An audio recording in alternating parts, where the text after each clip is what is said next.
That fucking opening song rips. That's the next one that's going to get finished. Can't wait. Hey everybody, welcome to Critical Mass. I'm your host Rob. Thank you for joining today. We got I don't have a monologue. I'm just going to get right into the news because there's just so much of it. And I was going to do a space today because I was supposed to have a guest. The guest had to unfortunately reschedule. We were going to talk about something that's going through the legal system right now, and her attorney advised her against it. So I do appreciate all the thoughts. If you guys know who I'm talking about, please send your thoughts and prayers and energy and strength out to her. Her son is facing what amounts to be almost life in prison for doing the right thing. And when she's capable of coming back on the show, when her lawyer clears it, then we'll talk about it. But until then, thoughts and prayers. I was going to lead off with President Trump rescheduling marijuana. But as far as the latest intel, and from what I can see, it's about an hour old. It's a little bit longer than that, but I want to say rest in peace to Greg Biffle. He's a former retired NASCAR driver. Seems that him and his family died in a tragic plane crash. And from what I know of Greg, I'll just bring this up on the screen because last year, Greg, who was a helicopter pilot, donated his time and his expertise to fly in supplies during Hurricane Helene. And, he was flying stuff up to mountains, the top of the mountains. And that's how, I don't watch NASCAR. So I didn't even know who he was. I just knew that he did what he did. And I have some friends on X that said that he was a true hero. And this is a tragedy. So the FAA is in the process of investigating the crash. Yep.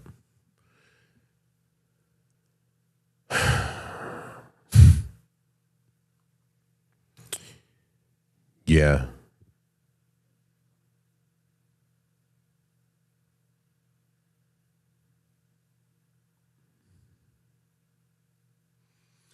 This is sad. So I extended the opportunity, the offer for a couple of people to come on the show if they're available to talk about Greg. And I'm sure you guys already know. The next thing I want to bring up is this is a little lighthearted.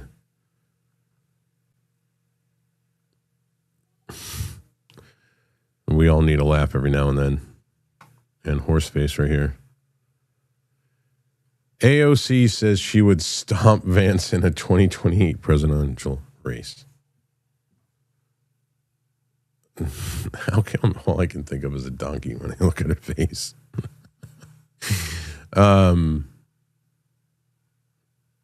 Yeah. So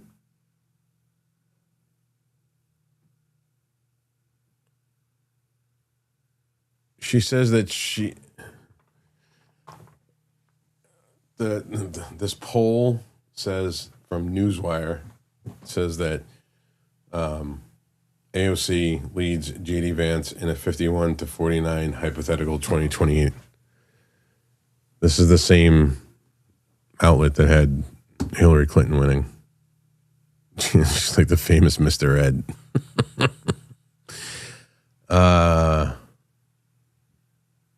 And then she goes on to say, "Oh, well, let's hear." Reaction, or do you think that you could beat JD Vance in a head-to-head race for president, as polling suggests, in 2028? Listen, these polls, like 3 years out, are, they are what they are. But let the record show, I would stomp him. Thank you, Congresswoman. I would stomp him.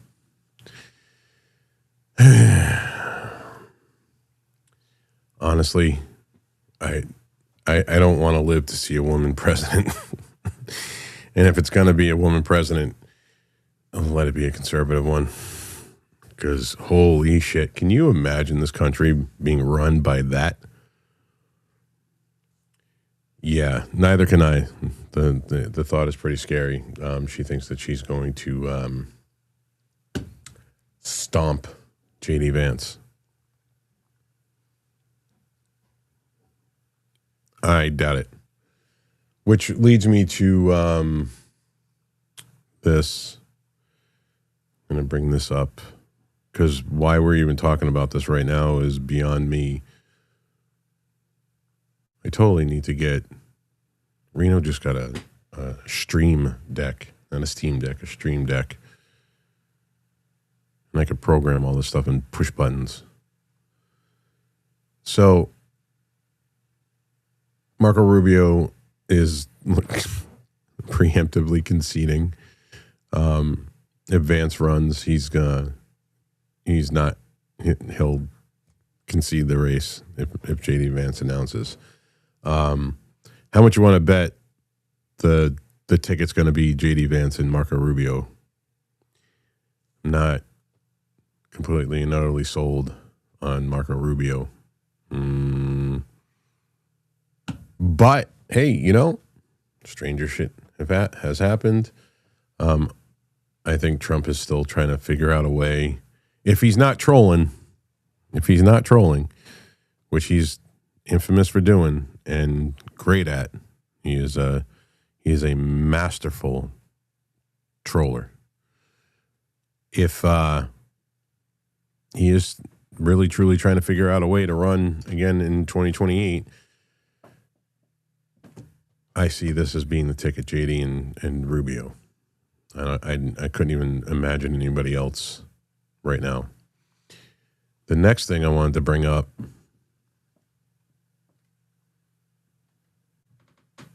all these buttons.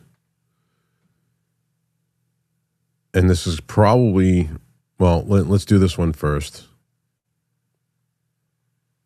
I wish I could bring more than one scene up at a time. This is something I can 100% get behind. So I like to talk about how awesome New Hampshire is and all the things that we've done here and how I'm pleasantly surprised at. Yeah, Max, you know what, dude? I don't think so, bro. I don't think so. I don't think it's going to be DeSantis. I think he pretty much killed his run at vice president and or president. Listen, man, stranger shit has happened, and I always liked him. I just didn't like the fact that he listened to all the wrong people when he was running for president. That he and. He shit talked somebody that had his back. I know it's politics. I know politics is dirty. But you don't fucking stab somebody in the back who's continually had it.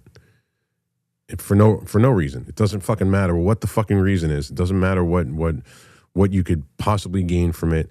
The second you start fucking people over or trying to fuck people over that were there for you, then you're a piece of shit. So no matter how good he's done for the state of Florida, and I get that, and everybody in Florida loves him to death, and good for them, man. Absolutely. I wish I had a governor here that was like DeSantis. because she's not.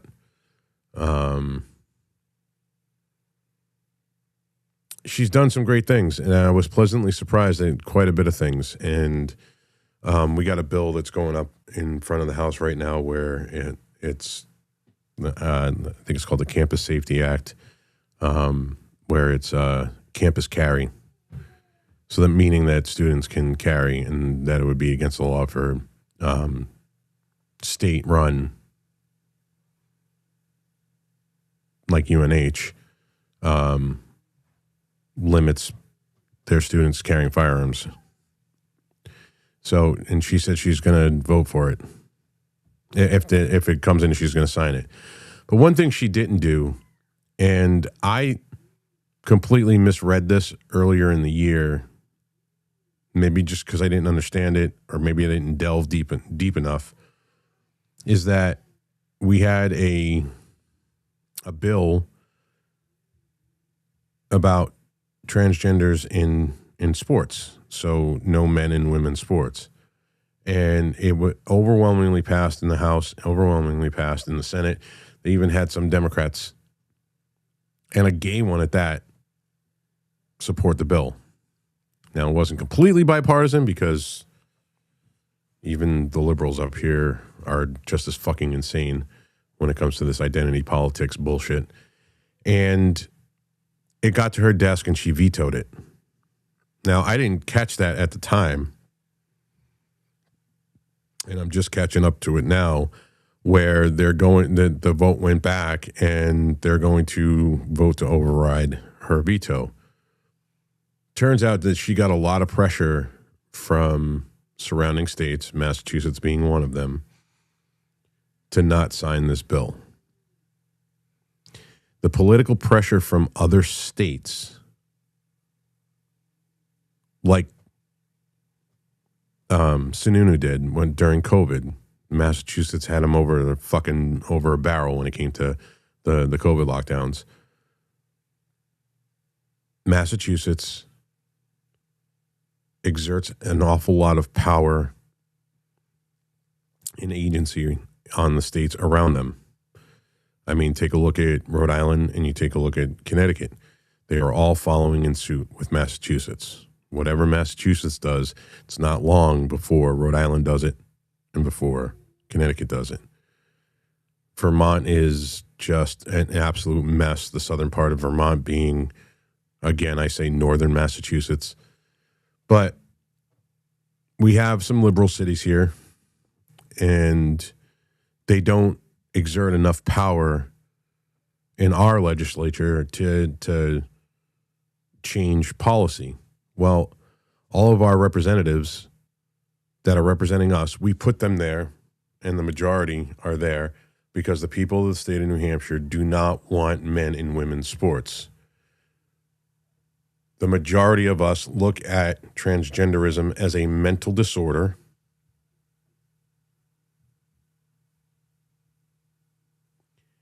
and completely and utterly unfair to our girls and our women.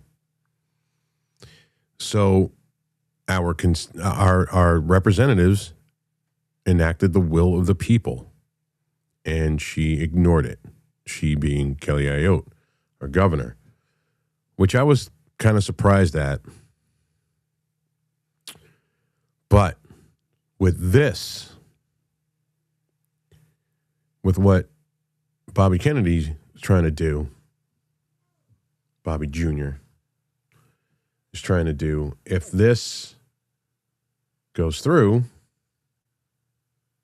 I would love, I would love for this to go through, but this should put a spotlight on what's going on in all of these states that don't want transgender surgeries for our children. I think that's banned here. But places like Children's in Boston that have already performed transgender surgeries on 12 and 13-year-olds. Listen, all of these fucking disgusting ass motherfuckers from the LGBT and all these liberal white women that say, a 12 and a 13-year-old can make a decision, either conveniently forgotten what they were like when they were 12 and 13. You are completely and utterly incapable at 12 and 13 years old to make a life-altering decision for your body, or just a life-altering decision in the first place. This is why, if you're under 18, you need parents' permission to get a tattoo. Now, I know there's a lot of tattoo places that don't ask, but there are, for the majority of tattoo places. You're like, all right, we need your ID. You can't go and get it. Literally, you can't go get a legitimate tattoo without a driver's license, because they want to prove your age. Because I think every single state in the country has a law. So if we're going to limit you making permanent modifications to your body via ink, I would have to say that common sense says that you can't cut off your dick, or you can't have a double mastectomy, or you can't have a hole drilled out where one wasn't and lined with tilapia. Yeah, as gross as that sounds, that's what they're doing. They're lining the walls of the fake vagina with tilapia skin. It's one of the most horrendous things I've ever heard. This is why, for all of the years that I was fairly moderate about that movement, like, whatever, man, like, I don't agree with homosexuality. Like, it is what it is. But you do you. As long as you don't, I mean, if you hit on me and I tell you, no, I'm fucking straight, and you move on, or you respect it, cool, whatever. I don't have a fucking problem with you. I didn't like it. I didn't promote it, but I wasn't ragingly against it either. What I've seen in the last 10 years, as far as this transgender movement, the entirety of the LGBT whatever movement has lost me. Unless you're a like Vice President Vance says, a normal gay, all I look at you is as a pedophile, first of all. And if you think it's okay that children, listen, we all know, even at 18, the law says 18, but we all fucking know that even 18-year-olds can't make fucking proper decisions. But we had to put an age somewhere. You notice we could, at 18, you can smoke, you can make the decision to smoke cigarettes. But I remember when it changed, the drinking age went from 18 to 21. And there was a reason for it, because even then you knew that 18-year-olds can't make fucking great decisions. But if that's what it is, that's what it is. Whether I agree with that part of it or not, 18, you want to cut your shit off, go ahead, you be fucking stupid.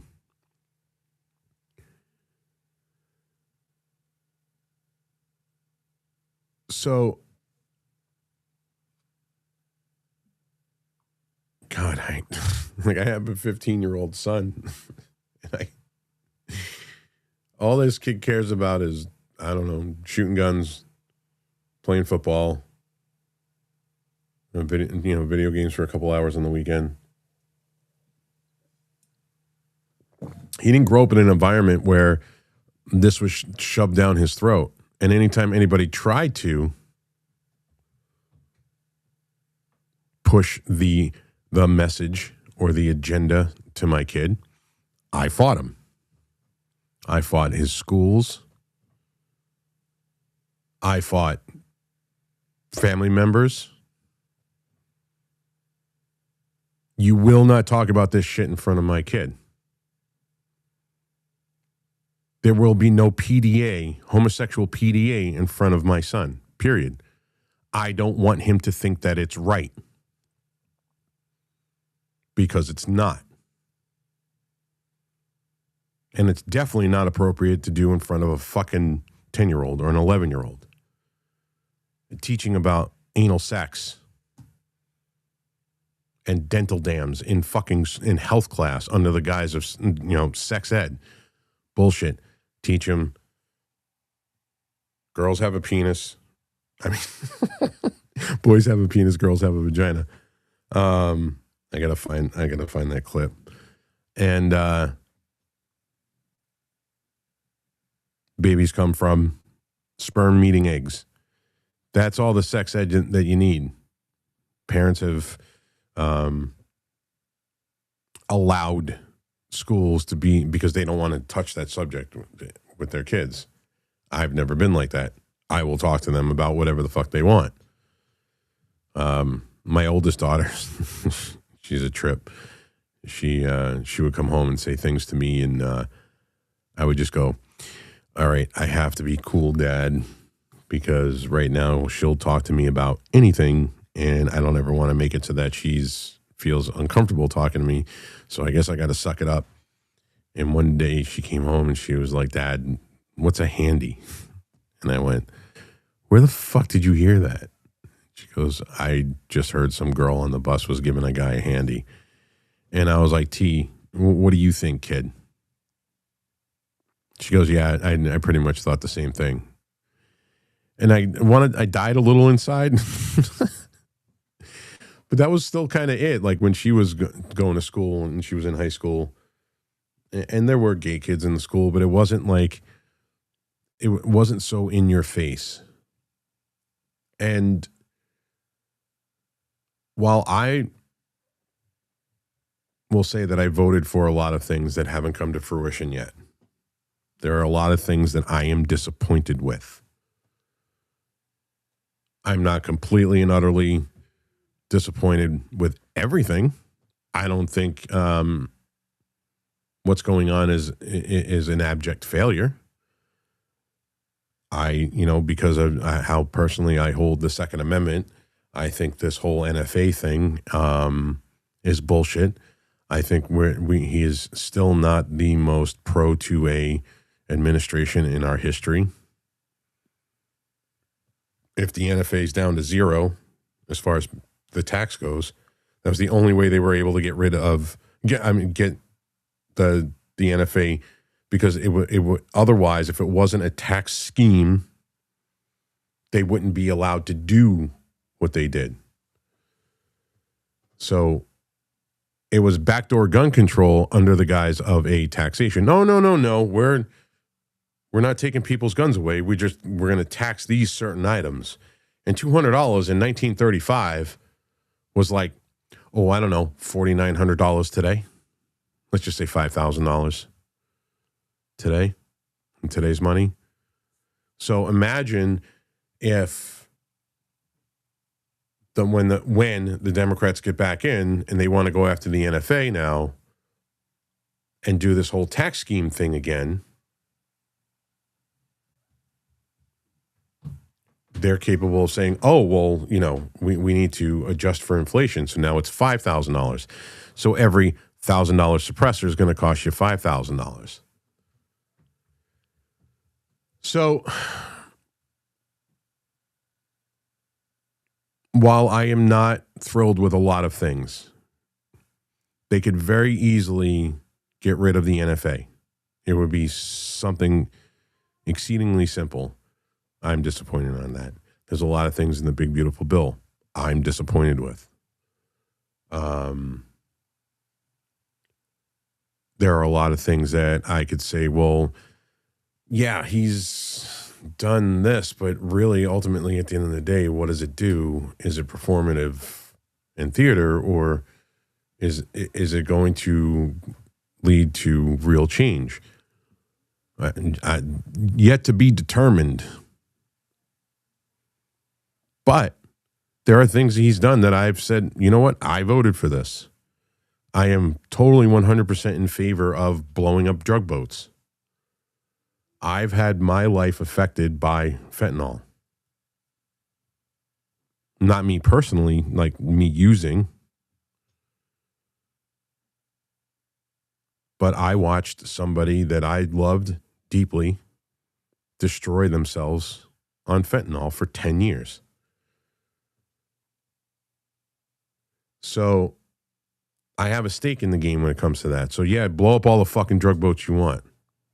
Go into anywhere. I don't give a fuck if it's Mexico. I don't give a fuck if it's Venezuela. I don't care if it's fucking mainland fucking China. You blow up these fucking fentanyl processing fucking facilities. Do whatever you can. And on top of that, I had said this, I don't know, 6 or 7 years ago. And one of my more liberal-ish friends said to me, dude, you're fucking insane. We all know this. And I said, well, dude, I think we should, anybody who's dealing fentanyl, on top of arresting them for dealing drugs and whatever charges stem from that, also have another charge on top of it of attempted murder with a mandatory 20 years in prison. Now, there'll still be people dealing drugs, but there won't be as many. There'll be a lot of people going that instantaneously. When you get arrested, if you're selling fucking fentanyl, you get automatic fucking attempted murder charges. And then if somebody dies of the fentanyl that you gave them, you get first-degree murder charges. We watch how people go, no. And then there's the capitulators that say, oh, well, you know, they'll just find some other drug to use. Okay. At some point, all these fucking junkies are going to die off. At some point, all these drug dealers are going to get shot, arrested, whatever. Maybe reform their lives. But there are steps that we can take now to try to limit the supply, make it not even worthwhile to buy because it's so fucking expensive. Like, I have a personal stake in this. So yes, I voted for him to blow up fucking drug boats. I don't care. Cry me a fucking river. And I voted for this. I voted for common sense to come back to the fucking White House and Robert Kennedy, for all of the things that he's done that I don't like, when he does something fucking great, just like Trump, when he does something that I did vote for, I'm going to give him credit. When either one of these people, anybody in the administration, has done something that I go, well, that's not what you campaigned on. That's not what I voted for. You told me this was going to happen. So yes, you got my vote because of that. It's not me thinking in my head, oh, well, this is what I want you to do. And if you don't do it, no, if you said you're going to do it and you don't do it, well, or you do the opposite of it, then I'm going to say, well, you fucked up. But this, I absolutely voted for. So I'm just going to read this real quick because I don't know if a lot of people are probably watching on their phones. So the federal government announced measures to end transgender treatments for children aimed at protecting minors from what the Department of Health and Human Services refers to as sex-rejecting procedures by effectively defunding hospitals offering the treatments. Bam, baby. Let's fucking go. No more federal funding to any fucking hospital. Boo-hoo, cry me a river. You know what the left is going to fucking say? Oh, well, all these people, they're not going to be able to get fucking health care. The big bad President Trump and big bad RFK Jr., they're taking away people's medical. No, they're taking away the ability. If the hospital comes out and says, okay, we will not perform any more gender surgeries on fucking minors, they could have all the money that's due to them.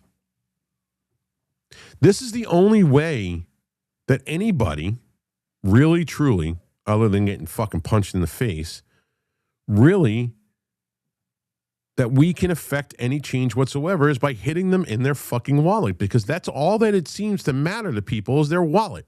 Forget about their morals, because they don't fucking have any. We are not living in a time where the majority of people in this country have morals, and if they do, actually fucking stick to them. That doesn't happen anymore. Everybody compromises who they are for money or power or fame or whatever. Nobody can fucking stand their ground. I shouldn't say nobody. There are a few people. My buddy Isaiah is one of them. I am not your faggot. Cheers, bro.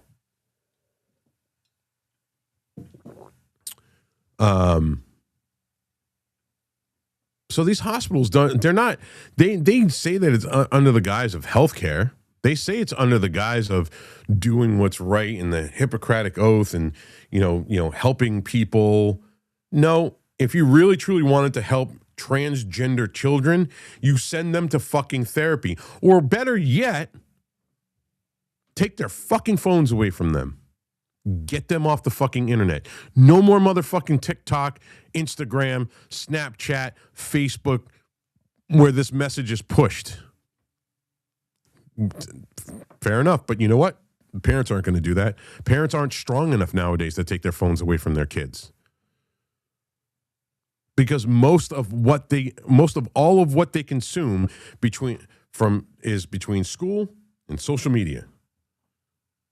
Because most parents just fuck off into the fucking distance today and you're like, all right, you know what? They're quiet, whatever. They're not watching. They're not paying attention to what they're watching. And this is where the message is pushed. Same thing with movies. So when I say common sense is coming back to the White House, this is common sense. You hit them in their fucking wallet. Oh, you need that endowment? Sorry, you just performed a double mastectomy on a 12-year-old. You ain't getting dick. I'm all for it. I voted for that. And I don't care. I don't care how many people it affects, because the people that it would affect, you can blame your hospital for it. Not Donald Trump, not Robert F. Kennedy Jr. Blame the hospital that doesn't have the money to do these things to help the general public because of their incessant need to push an ideology that no more than 1% of the population is into. It's only the majority of liberal white women, pre-menopausal, menopausal, and post-menopausal white liberal women, push this fucking narrative. There are a few males, they're not men. There are. Thanks, David. There are a few males in that, but nowhere near as much as white liberal women. White liberal women are literally the cause of the fucking destruction in this country, period. Because they think it's so cool. My sister-in-law, when my niece was fucking 13, she's bi. Oh, really? Is that because you got a gay guy living with you and you want to seem cool? You want cool points? You want DEI points? Okay. No, she's not. She's only that way because you're telling her that she is. She doesn't know any fucking better. You are literally programming your kid into an ideology that is wrong and harmful and degenerate. But because you want to look cool to the fag that's living in your house and renting a room from you, now your kid's fucking bi. Go fuck yourself. So yes, I voted for this. I am very, very fucking happy about this. I just hope again, that it isn't just performative. I hope he actually goes through with this. I want to see him say, all right, President Trump, we are done funding these hospitals if they're performing transgender surgeries on children. Trump says, okay, signs off on it. And then the Democrats try to stop it. All of these judges, these liberal, psychotic fucking judges that think it's okay to cut a fucking child's penis off. Because you know what? Sunlight is the best disinfectant. I'm tired of these people. Like, everybody goes, well, you know, what's Trump actually done? Well, I will give him credit for trying a few things. But when we have people that constantly fucking knock his dick in the dirt when it comes to these changes that we all wanted, and by that I mean all these judges, we let our Abracio, Agaro, whatever the fuck this dude's name is, Abrego, Spico, we let him go. The judge let this motherfucker go. I would have never thought in a million years, if fucking Reagan said something, if Bush said something, if Clinton said something like that, there wouldn't have been a fucking judge on the planet.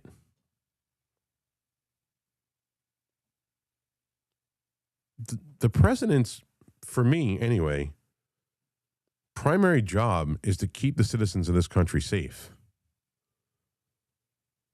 The dude is an MS-13. Proven, factually. Dude is MS-13.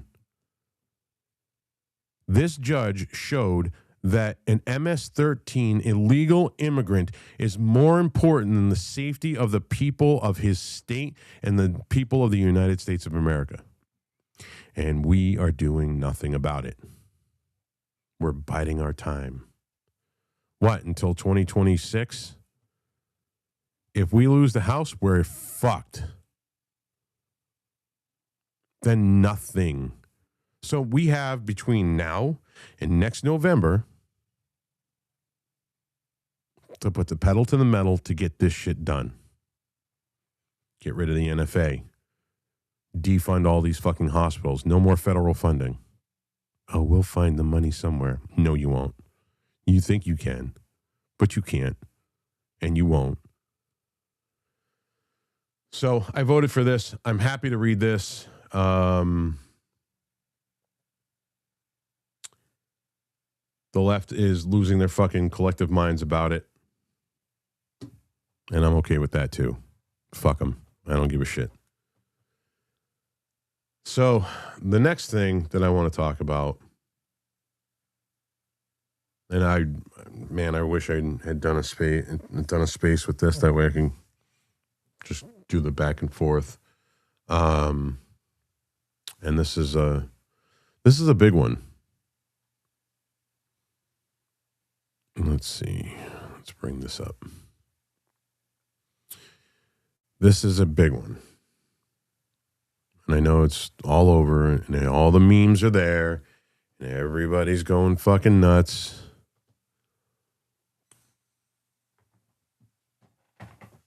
FBI Deputy Director Dan Bongino to step down from role in January. So 2 weeks.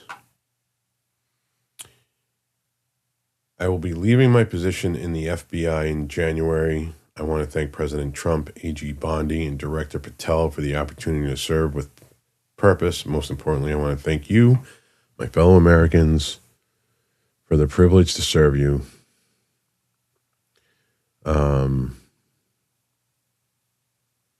Let's see what else it says. God bless America and to all those who defend her. Dan did a great job. Let's. Oh, Dan did a great job. I think he wants to go back to his show. Yeah, I do.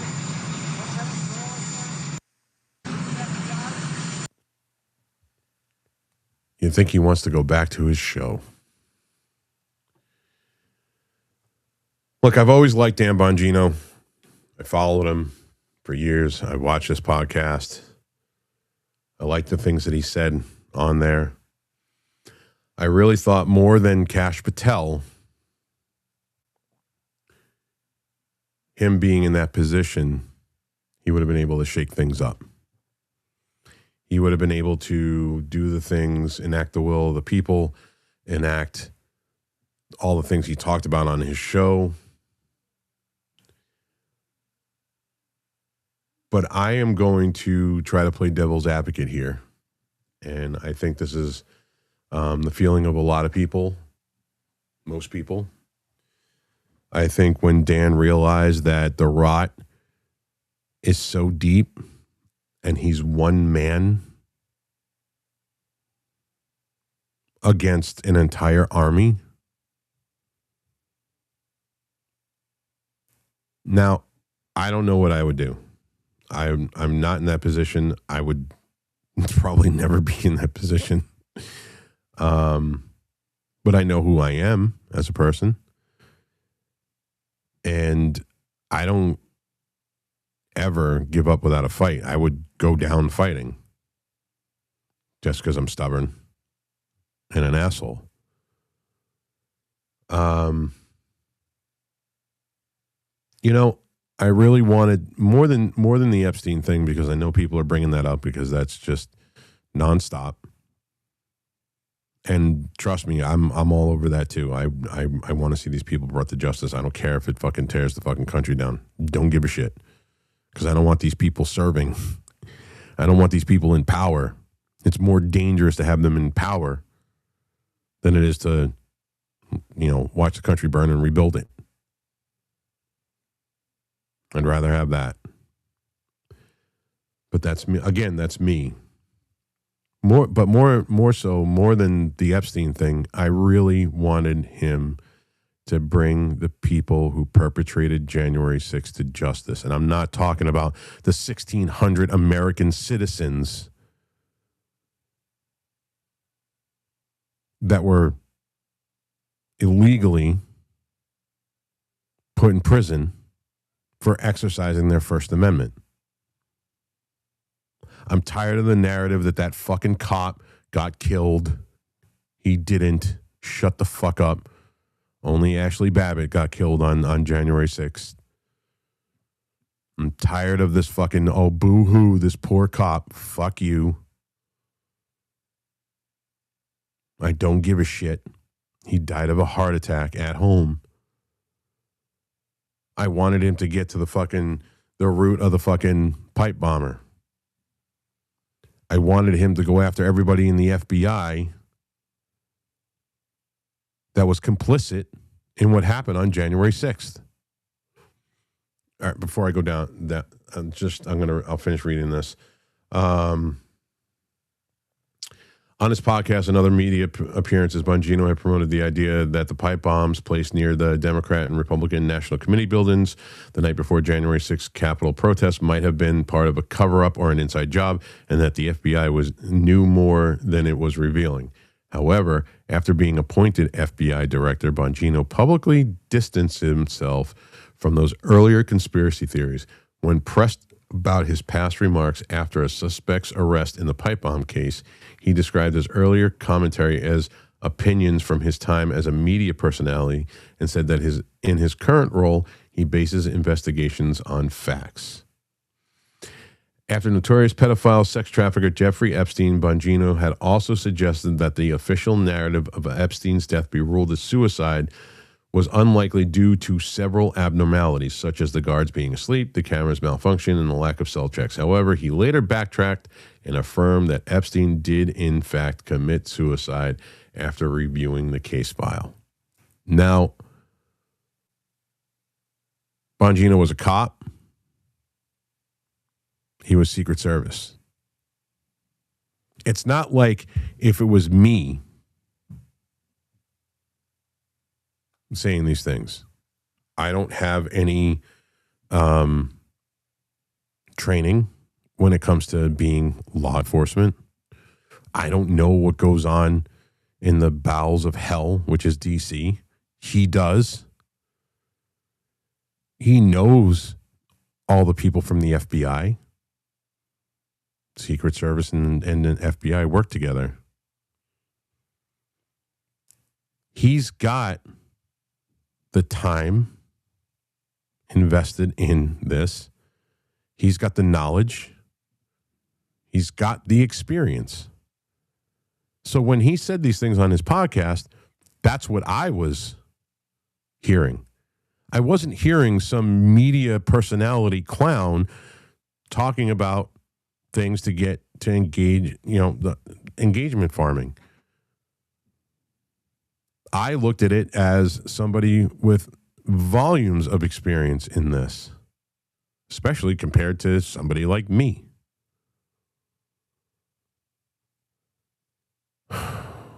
Well, yes, she was. You're right, Miss American. I correct my former statement. So now maybe it's because I was naive about it, because I wanted to believe that there was at least one person out there in the podcasting realm, in the new media realm, that was calling it straight. Maybe that makes me naive. I don't like the thought of myself being naive, but just recently, I was very, very, very naive with this. So he gets in to what most people who have any knowledge say, that it's the most powerful position in the FBI. They're really the ones that run it. And he then comes out after what I believe, I wasn't there, I don't know, and most of us believe, immense political pressure to walk back the things he said on his podcast. Now, what's that going to do when he does start his podcast back up again? He's like, oh, for 4 months or 5 months, I was away from my family. And look, dude, I get it. I get it.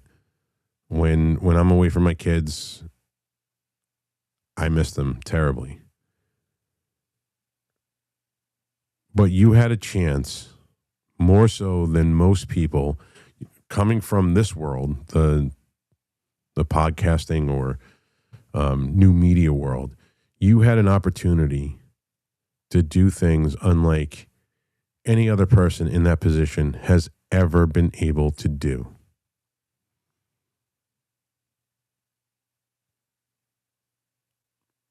And they ran you off. So if you people don't think that the swamp is more powerful than Donald Trump, if you think Donald Trump is more powerful than the swamp, that's probably, you're sadly mistaken. I think they're putting way more political pressure on him now than even in his first term. They at least had Mike Pence to keep him under control. I think they got to Jared Kushner.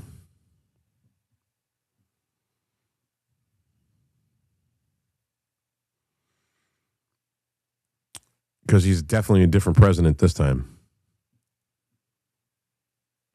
But now, it's every single time he says something, it doesn't get done. And the only way to combat this, well, as far as Jake Lang's concerned, is go to war. And I've said that before. I have. I honestly, truly believe, I don't believe that we're going to vote ourselves out of this. It's not going to stop me from voting. Only one man was capable of doing that, and that was Bush. The second time. That was the only time in my life that I abstained from voting. I just couldn't do it. I was so pissed off about the Patriot Act. I was so pissed off. Yeah, look, man, it's coming one way or another, David. I know your country is fucking out of goddamn control. I know Seuss's country is out of goddamn control. And it's inevitable to come here. It's getting that way now.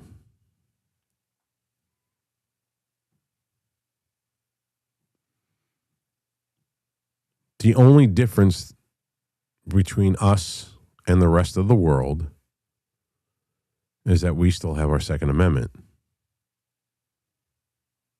But you can guarantee they are going to try to take that from us once they get back into power. I think coming up to 2030, we are going to see things in this country that we thought we saw bad during Biden. It's only going to get worse. So I say this not because I'm being miserable or black-pilled or doomed, but I believe in my heart, and I always have, forewarned is forearmed. If you have the information in front of you, then you, the listener, can do something about it. And in this case, I'm speaking to my American friends, continue whatever little bit of money you have, if you have guns, continue buying ammo as much as you can. We're gonna see ammo shortages soon. That is a fucking fact. Every single fucking 2A podcaster, every single anybody who I know in the 2A movement, any one of these big 2A groups, they're all saying we are going to have an artificial drought. Because if the Second Amendment stops them from coming after our guns, correct, Mike, you got that right. But ammunition is not protected under the Second Amendment. You have all the guns you want. They can do whatever they want with ammo. And that's the goal. California's done it. California, you need to do a background check. Massachusetts, you need to do a background check to buy ammunition. You need a background check because you need an actual license to buy ammunition. You need a license to buy a magazine in Massachusetts. In California, they have the law is what? You can only buy ammo every 30 days, and you're limited to a certain amount. Yes, this is backdoor gun control. Because, you can have all the guns you want. Sure, whatever. The Second Amendment says you can have these guns. But the Second Amendment doesn't say anything about the ammunition. And that's going to be their workaround first. So we're going to see artificial shortages of ammunition coming into 2030.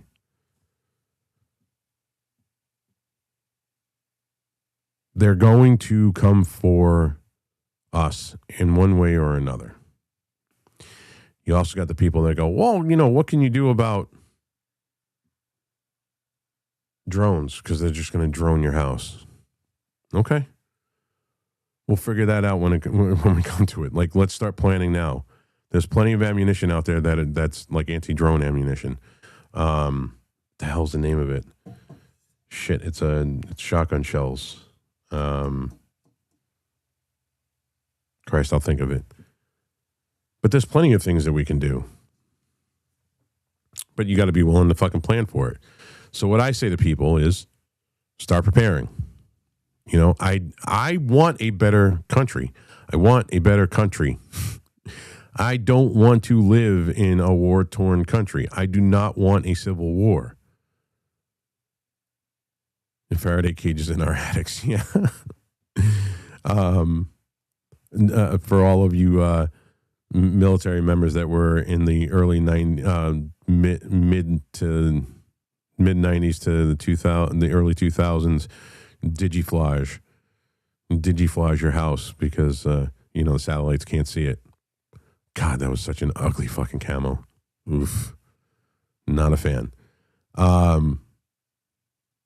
really do like multicam. Multicam's fucking awesome. Or Scorpion, depending on who you're talking to. But, so get food stores. I mean, prepare for something. I say this all the time, just like my message. When I say things are bleak, it's so that you go out and prepare. It's twofold. It's go out and prepare, but also if you want to see change, affect that fucking change. So, Patriot Rob just said that the X is happening. Well, this is Y is what we need to do to get to Z. Then do the fucking Y. If that's all, if you want to see the change, then do it. Affect that change. But how are you going to change something that you don't even know about? Or you're uneducated on? And on the certain subjects that I'm really well versed in, I want to be able to give you guys that information.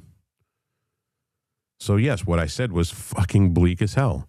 They're going to come for our guns. They're going to come for the ammo first. They're going to try to do what Great Britain has done in our country. Because I don't think we're going to have Republican representation and Republican control in our Congress and in the White House for the rest of my life. Eventually, a Democrat will get in. And I think whatever Democrat does get in, they're going to make Biden literally look like the puppet he was. I think Biden, and as bad as it was under Biden, that's romper room compared to what the next Democrat administration is going to do to us freedom-loving, conservative, constitutionally minded fucking American citizens. They don't respect our Constitution. They don't love what we love as far as what we know, not what we believe, what we know America is supposed to be. They are completely and utterly against it. They are diametrically opposed to what we consider and we know are our values and what this country stands for and how this country was started and what it means. They want to change it into something completely different that isn't America. And they're going to do whatever they can. And yeah, oh God, Rob, that's fucking bleak. That's black-pilled. Yeah, it is. So I'm giving you the information. This is what's going to happen. This is the natural progression of these things. You can look at our past to see where we're going in the future. If you don't want to go back to the 80s, let's just start from 1992 on. And you tell me how this country has gotten any better since 1992 to now, as far as our freedoms go. I'm waiting. No, it's only gotten worse.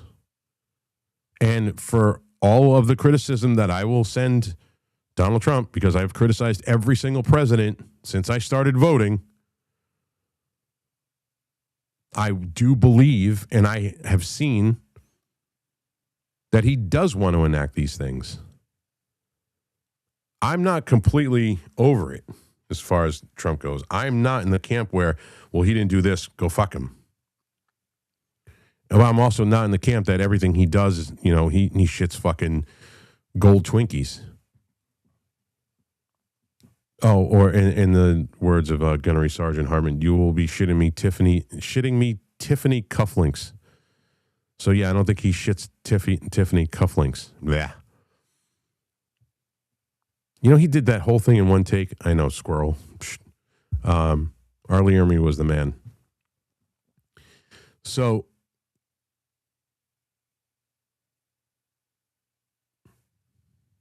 Yeah, and well, it's you look at the state of the world over the last 30 years. You know, Greece is fucking destroyed. I watched a documentary, I think it was in 2016, where they showed that these boats were pulling up into the harbor and they had all of these Middle Eastern refugees.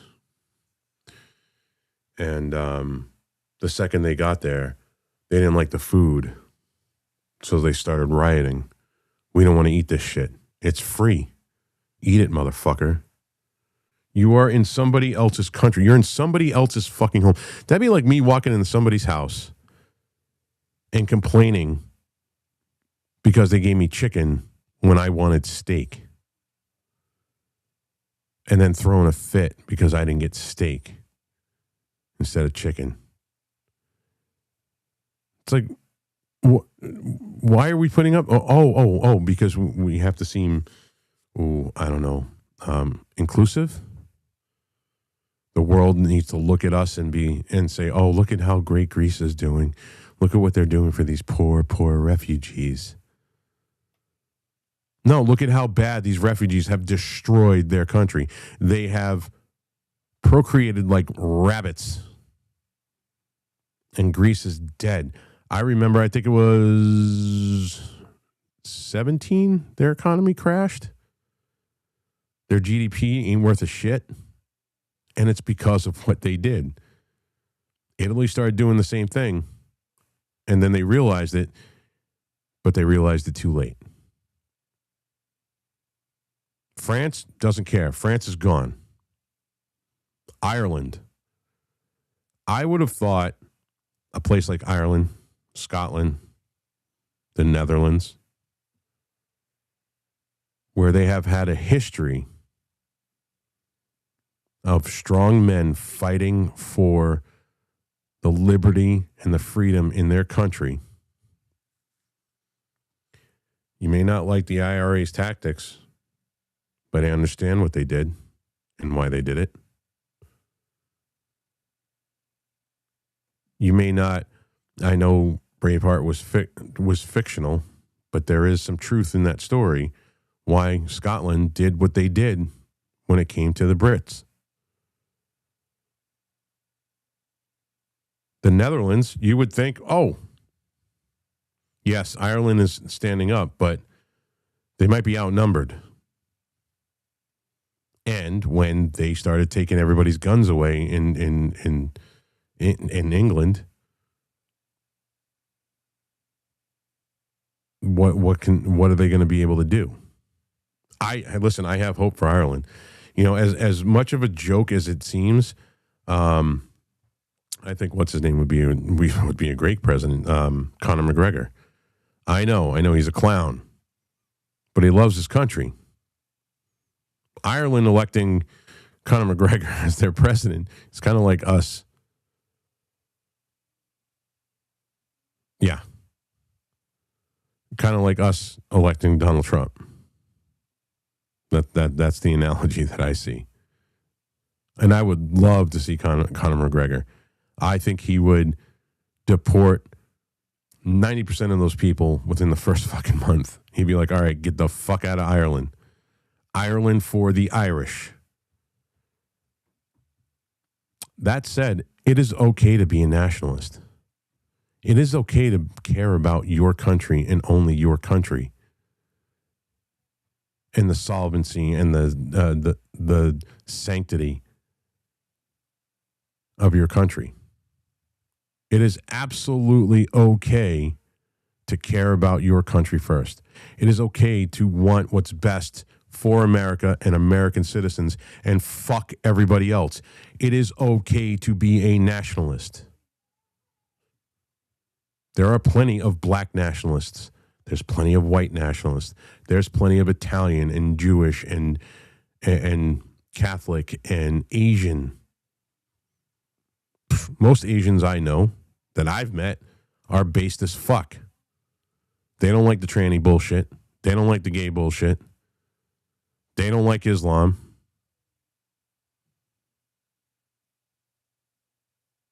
a lot. Like the Roof Koreans are a perfect example of that. The Tony Moon, that dude is based as fuck. I love that dude. He loves this country. He's awesome. I have a lot of respect for him. So there are a lot of nationalists in this country, people who put the nation first.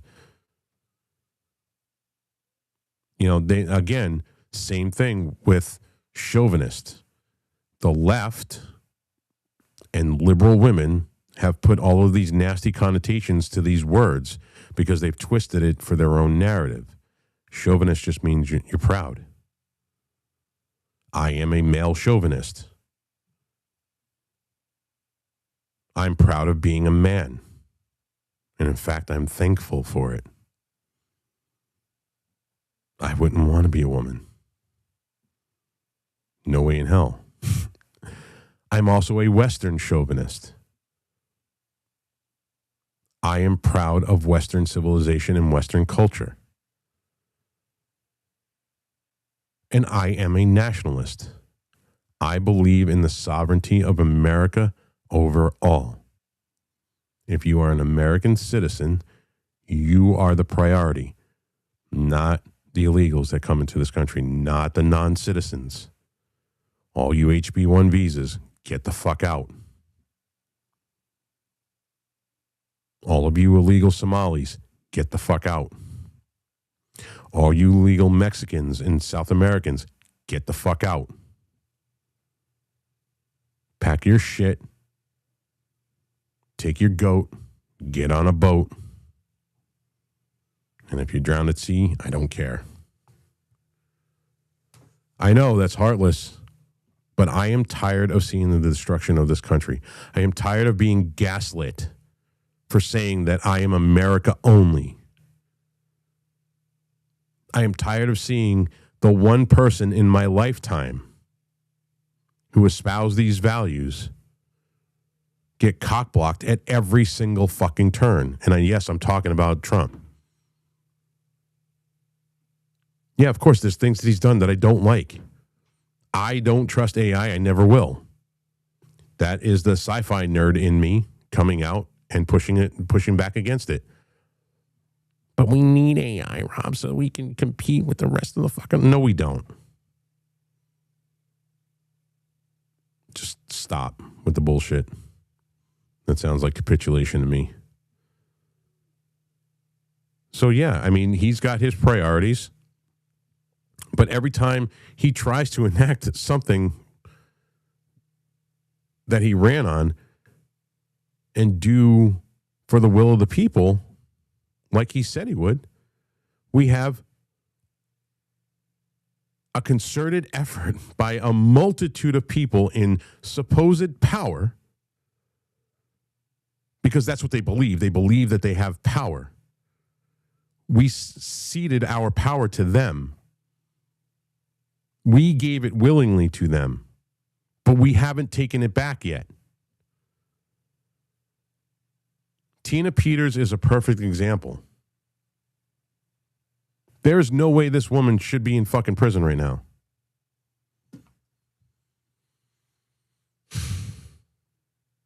Everybody in the state of Colorado in quote unquote power is corrupt. I'm going to bring this up.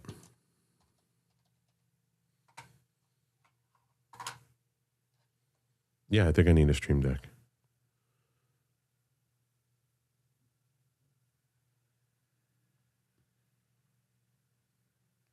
So you got a 70-year-old woman sitting in prison, dying. They're torturing her. In a show of unity with the rest of the world,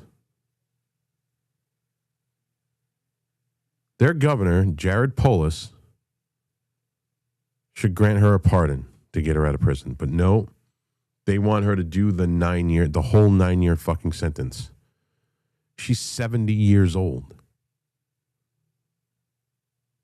And they're literally torturing her. These people that are in power have only been given the power by the will of the people. that put them there. And we can take it back. And by force if necessary. I mean, shit. We did it here. Look up what happened with Governor Wentworth.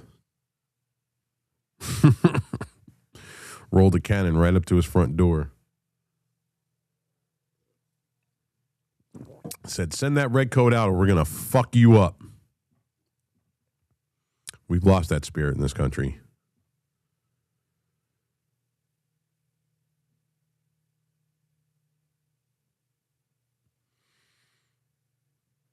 It breaks my heart that this woman, this grandmother, is literally wasting away in prison. And everybody talks about, well, we got to do the right thing. We got to do it the right way, the right way, the right way. The right way wasn't done in the first place. Just like January 6th. I would have thought that there would have been a rebellion over this. And yes, I absolutely would have joined. Without a doubt.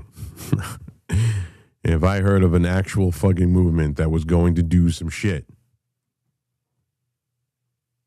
But Rob, it's law and order. No, there was no law and order the whole entire time Biden was in fucking office. What they did to those 16, 17, almost 1,700 fucking people was Banana Republic bullshit. That wasn't what this country. Are you kidding me? Our founding fathers, if they knew that our government was doing this to our citizens, they would have absolutely picked up fucking arms. There is no doubt in my fucking mind because they did it.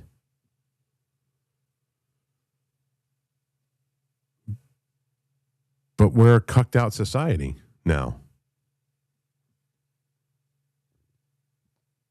It's got to go through the proper channels. What has Donald Trump done since he's been in office that has actually helped this country by going through the proper channels? Every time he turns around, he's got some fucking lib shit fucking judge stopping him from enacting the will of the people. When are we going to riot and say, by riot, I mean yell and scream, Jesus fucking Christ, get my shit. You know what? Fucking, I don't care. When are we going to riot and demand these people's fucking jobs?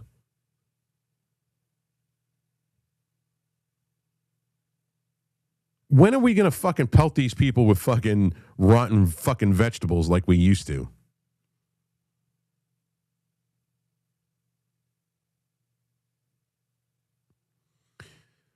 When are we going to put them on blast? Everywhere they go. What was it that Agra, I call her Agra, Maxine Waters said, everywhere they go, when you push back, you get in their face. They preach that shit. We had sitting U.S. senators and representatives telling their constituents to literally smack people who were wearing fucking MAGA hats. You don't hear Republican representatives doing that. You don't hear Republican senators doing that.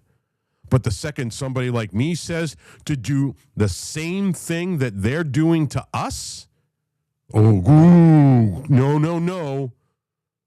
That's the forbidden fruit, Rob. You can't say that. Bullshit, fuck you. I will say that all I want. When the fuck do we get to go out there and smack them?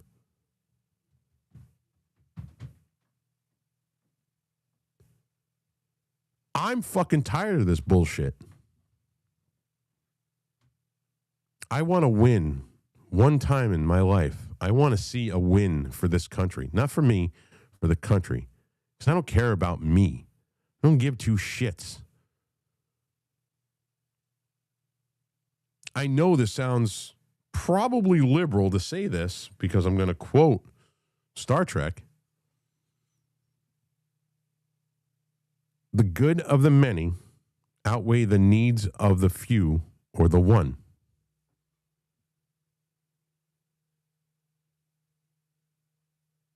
Does anybody remember when Spock said that at the end of Star Trek II, The Wrath of Khan?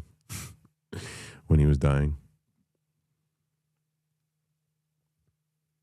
The needs of the many. 77 million fucking people in this country. And all of the people that were too afraid to come out and vote, or didn't come out and vote, that want to see a return to American exceptionalism. People who want to have more money in their pockets to be able to go and do whatever they want to do with the money that they work their asses off for. They want to walk down the street and not have to worry about getting inundated with the message everywhere they go. They don't want to be on a fucking highway where they're stopped for hours and hours and hours because these little fucking pieces of shit decide they're going to shut down a major fucking highway. And God forbid you get out and grip one of these little faggots up by the fucking throat and throw them across. You're the one that's going to get arrested. Even though they're holding you by force. Technically kidnapping. Nobody should be able to stop you and limit you from going where you want to go by force. But yeah, you know, if we're right and we get into a traffic jam and everybody's like, what the fuck is going on? And you got a bunch of little fucking faggot-ass liberals lined up because they're pro-Palestine. Fuck Palestine and fuck you. I need to get to fucking work, motherfucker. I need to go to the fucking store to take care of my fucking family. Fuck you. So I walk over there, I grip them up by the fucking throat, and I throw them over the fucking guardrail. Guess who goes to jail? Me. When are we done with this shit? This is literally fucking clown world. I'm done with this shit. I don't care if I get the fucking cuffs slapped on me for doing something like that. I mean, I would prefer not. Nobody really wants to go to jail unless your life is so fucking bad that you can, that, you know, 3 hots and a cot is a vacation. I don't think so, though.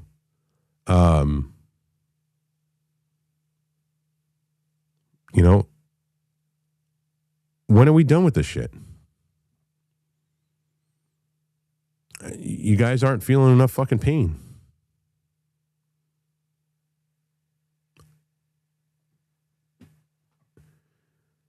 And when you do, God forbid that you do, I don't want anybody to feel that kind of pain.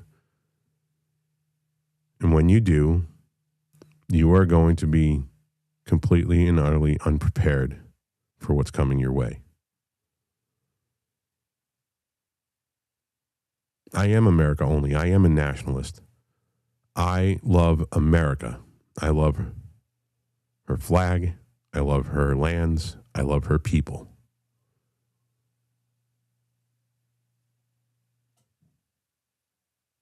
And I want to see better days for all of us.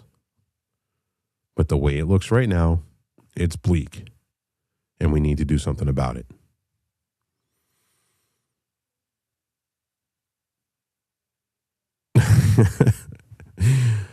You got to send me some of whatever it is you're taking, David. No, I'm kidding. It's just a joke. It's just a joke. No international drug selling. It is a joke. With that, I want to thank you guys. Oh, of course, you know, fucking boomer. Let me take this off the screen. I want to thank you guys for joining me today. I also want to thank everybody for the wonderful comments on my post yesterday. It was, I want to just real quickly explain that. I think the message got a little bit lost. After 31 years, it's kind of like, all right, it is what it is. Like, I don't, you know, crawl in a ball and fucking cry my eyes out anymore. It's, you know, it's time heals and pain fades. And there was so much more I wanted to say to that in that post, but, you know, I'd fucking, when I make a post, it's fucking long enough as it is. And I think maybe more concisely I can say that when you've lost a child, There is nowhere. That is the bottom of the bottom. It doesn't get any worse than that. And if you can survive something like that, anybody who's lost a child,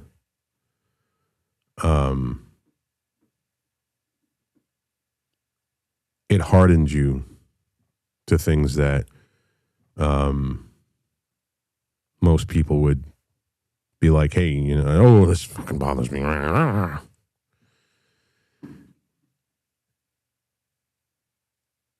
And I can't, my son's mother lost a child the same year my son died. And when her and I met, it was, we found that we had that in common. So I remember it was 8 years into the relationship. I wasn't having any more kids. I was like, no fucking way. I'm not having any more kids. And she was like, oh, I want to have a baby. And I was like, oh, fuck me. I'm like, God damn it. I'm 5 years old. And I'm fucking old. I don't want to have kids at 35. And then found out that she was having a boy. And I was like, oh shit, I'm having a boy. And I got instantly fucking scared, man. Because I had already lost one. And I didn't. I freaked. I freaked for a multitude of reasons. But so one of the most amazing things she's ever said, my son was named after me. He was the third. And when my son that I have now, we'll call him Bud. So when Bud was about 13 or 14 months, he would always look over, up in the sky and into the corner of the room, and he would giggle. And she came to me one day and said that her daughter, Michaela, and my son, Bobby, were up in heaven playing with him. And I was like, ugh. And I was already fucking emotional enough just looking at this kid doing that. And now I got this thought in my head. And she said something to me that just pretty much fucking floored me. She looked at our son, Bud, and said that I had said, look at how perfect this kid is. He's fucking amazing. He's adorable. He's just loving and sweet, and he's not a fucking nightmare. And I said, he's just fucking perfect. And she said, well, Bobby and Michaela walked up to him in heaven and said, you're the perfect one for my mom and dad. And I went, oh, you fucking asshole. I was like, you fucking suck, you bitch. And she started laughing. She was like, yeah, I know. She goes, I thought about that. And so everything is meant to be. And it's not like, one day I'll tell the story of how my son was killed. But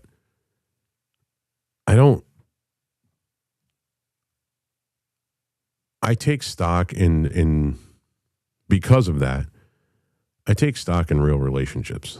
I am hardened for a lot of things. And there's a part of my heart that, there's a part, not my heart, but there's a part of me that nobody will ever get to. And that's tough for some people to know that exists.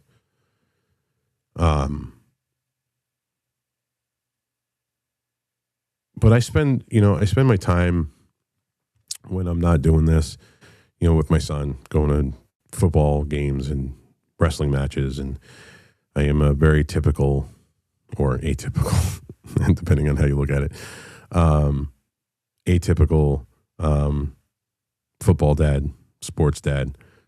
I wear all the gear, and I'm there cheering on my son.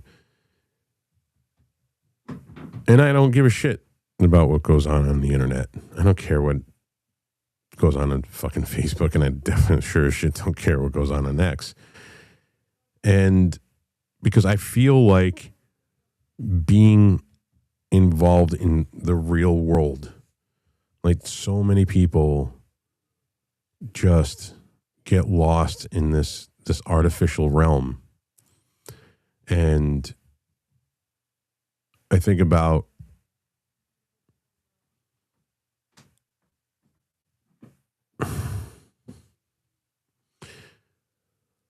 all I really want to say is that, like I said earlier today, the real world is out there.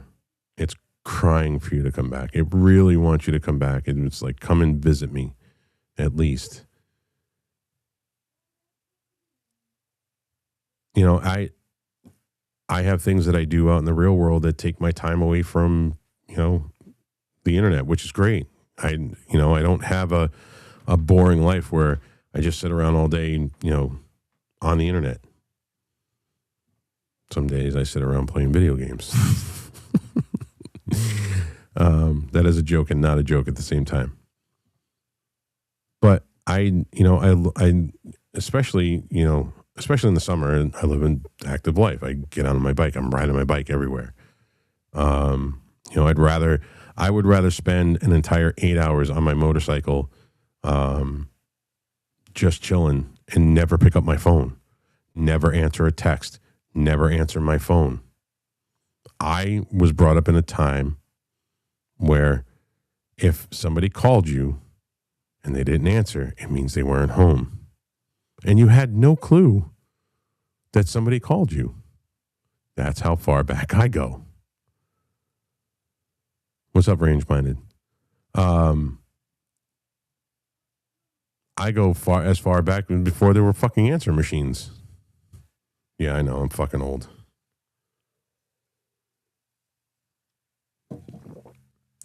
Where if you like rotary, and the joke is, I'm from an era where, there wasn't even push button phones, where if a motherfucker had a 9 in his number, he was a very important person, because you had to hit that 9, bring it all the way around, and wait fucking 2 hours for that motherfucking thing to come right back around again.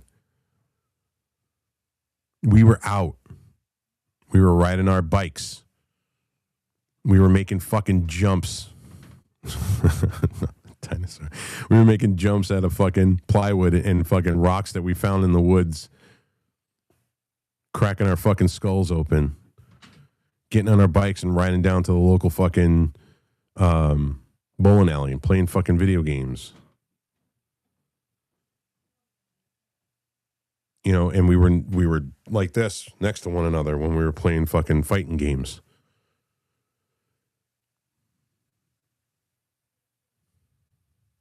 Yes, we had adventures. We also had very cool toy guns back then, too. We used to have these motorized, I'm trying to think of the name of them, but we had these motorized water guns that were like one-to-one copies of like real guns. There was people had like Mac 11s and Uzis, and I hear the motors in my head squirting the fucking water out. And then they banned those fucking things. Well, I used to fucking love those things. We were running around in the fucking woods killing commies. That's what we were doing back then. We were killing commies. So much has changed.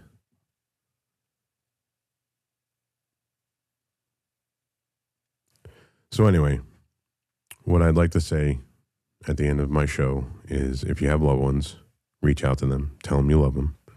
You never know when you're not going to be able to. And try to detach every once in a while from the internet. Oh, yeah, life was good. Oh, listen, Seuss, I am 15 in here forever, perpetually. I giggle at boobs still to this day.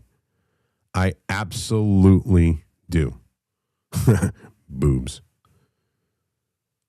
My son and I get along because I still have his brain, his age brain. We both giggle at the stupidest shit. His mother does not understand us. But yeah, I'm never going to grow up.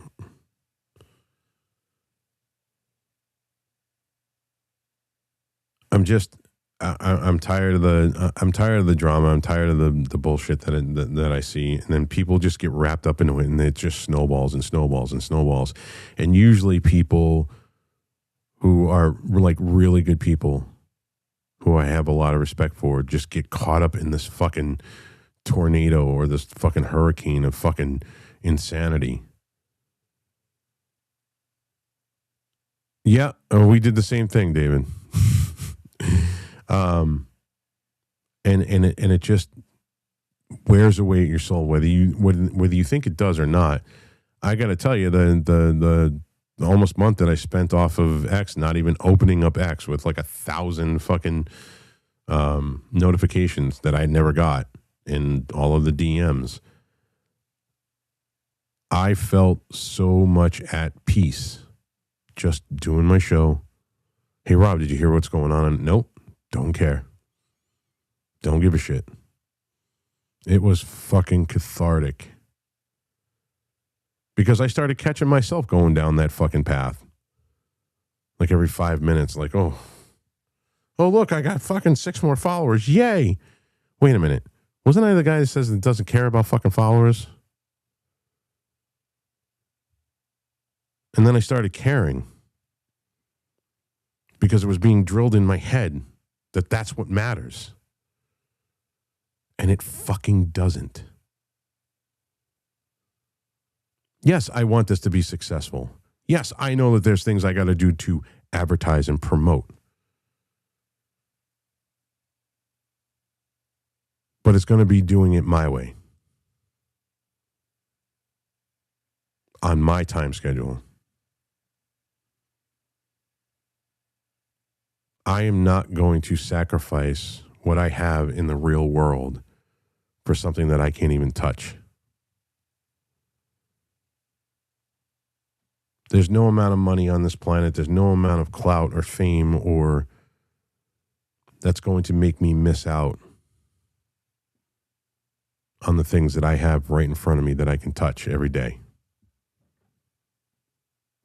And those are the friends I have in the real world. And more importantly, my children. So, with that, you guys have a great night. Thank you for joining. Tomorrow, we're going to do the show at 4 instead of 3. I'm still waiting on word if I'm going to have a guest tomorrow, which would be great, because then I'll be doing a space. I might start the space at 3 o'clock and then do the show at 4. I'm unsure of that, but we'll see. But thank you guys very much for tuning in. I truly appreciate everybody that comes in, watches the show, follows the show. I appreciate all you real ones. And all of the fakes and sycophants can go fuck themselves. Have a good night.